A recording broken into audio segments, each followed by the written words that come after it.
do here? You know what? This is just like a breath of fresh air. I'm not kidding. I think it's been day 5, day 6. I don't even know what day it is, to be honest. But it's just everyone's in it for the right reason. Everyone's in it. You have great energy. You have great people. And at the end of the day, everyone's putting aside their agendas and doing what's best for the team. And let me tell you, it is refreshing and everyone's excited to be here. She needs an enforcer. She needs a brute that will wreck people if they wreck her. Indiana Fever training camp isn't just about practice. It's about purpose. People are locked in. Every drill, every rep, every huddle, no wasted motion, no wasted time. It's a room full of professionals, and they know they've got something special in the making. And at the center of all that change, Caitlin Clark. And right beside her, Sophie Cunningham. Because the days of Clark being an open target are officially over. I do think that everyone knows that we have something special here.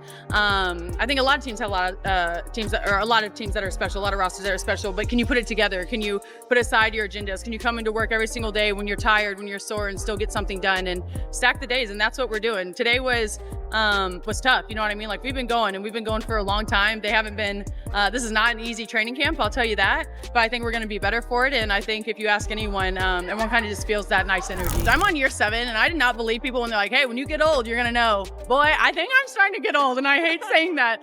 But no, it's just, we play fast, right? We're gonna be quick. We're a run and gun, we're a shooting team. But with that, you gotta get your cardio. With that, you have to play fast, but play smart. And so there's a fine line between that, and we're all trying to get that. There's a lot of people here, a lot of different rotations, a lot of people that you haven't played with before. So you have to know where they want the ball, when they want it, their rhythm, their style of play. And so a lot of people are learning, but it's fun, right? Everyone's excited to be here. Everyone's working hard.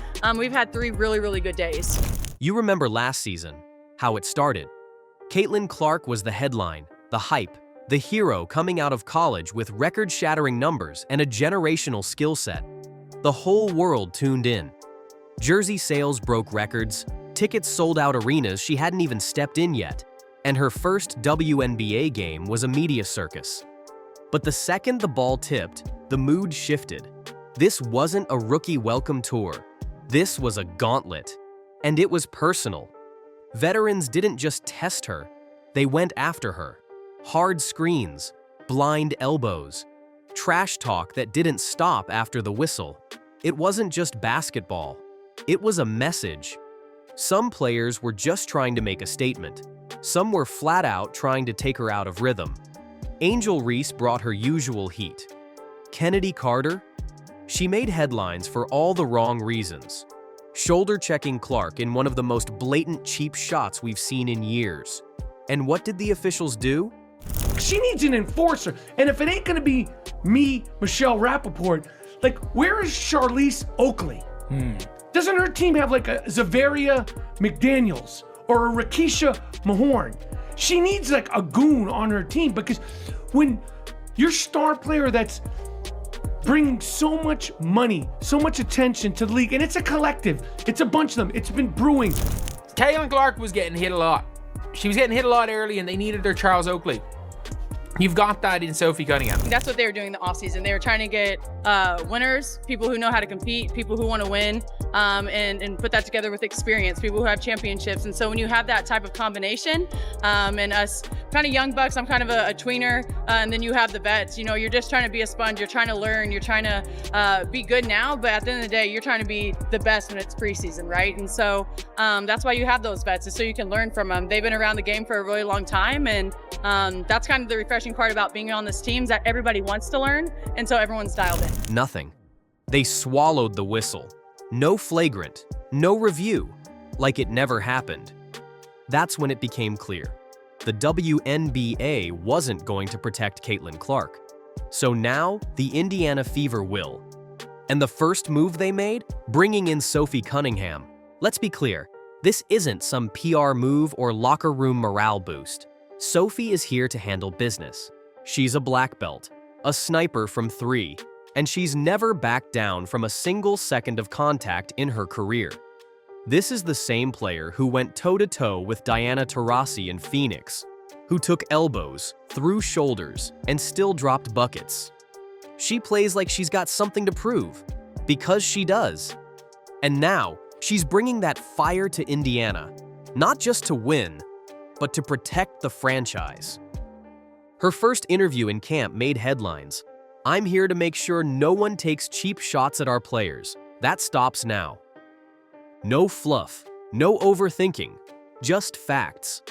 Caitlin Clark finally has what every superstar needs. Sometimes you need one of those players on your team. You need one of those enforcers. Every good player, by the way. Every good player, every good team that is a super duper star. Most of the time have enforcer type players. So there's a hot topic going on right now. Caitlin Clark says she got cheap shotted against the sky. I mean, throughout the season, she's been getting beat up. Hard screens, elbows, knocked down. That's all I see. They try so long to get respect for women's basketball, and then they treat it like a junior high school girl's locker room. Junior high school girl antics on the court. Someone who's willing to get in the way. Someone who will step in when things get chippy. Someone who can play with edge and still hit from deep when the defense collapses.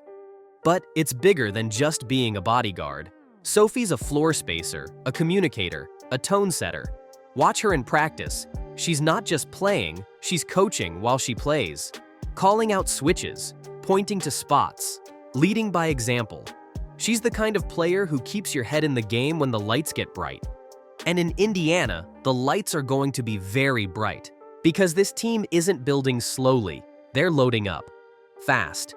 Natasha Howard brings championship experience and elite defense. Aaliyah Boston is already one of the best two-way forwards in the league. Lexi Hull's shot is cleaner than ever. Christy Wallace is bringing grit. And the front office isn't done. They're building a roster that matches Caitlin Clark's ambition. And now with Sophie in the mix, the culture's shifting. It's not just about scoring. It's about making sure the team never gets pushed around again. Last season, the Fever were one of the most fouled teams in the league. They got bullied out of games. Opponents dictated tempo. Indiana reacted. That era is over. Now, they punch back. You can feel it in camp. Players are louder, faster, more physical. You watch those scrimmages and it's clear. They're not waiting for opening night to flip the switch. It's already on. And Sophie? She's leading that charge.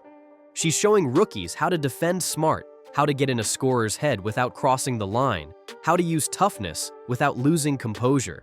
She's making sure nobody has to fight alone. Because here's the truth. Caitlin Clark never asked for protection, never cried foul, never pointed fingers. But that doesn't mean she doesn't need it. She does. Every star does. Jordan had Oakley. Shaq had guards who would foul out just to prove a point. Kobe had guys like Ron Artest who would take a tech just to send a message. That kind of support doesn't show up in the box score, but it shows up in wins. It shows up when your star can focus on what they do best, hoop, instead of checking over their shoulder after every screen. So now, Clark has Cunningham. And together, they're changing the vibe in Indiana from underdog to threat. This isn't a rebuild anymore. This is a team with shooters, defenders, energy, and edge. And if you think you're just going to walk into Gainbridge Fieldhouse and punk the Fever, good luck with that. Because next time someone tries to take a shot at Caitlin Clark, they won't just be dealing with her. They'll be dealing with Sophie and the rest of a team that's had enough. Welcome to the new Indiana Fever.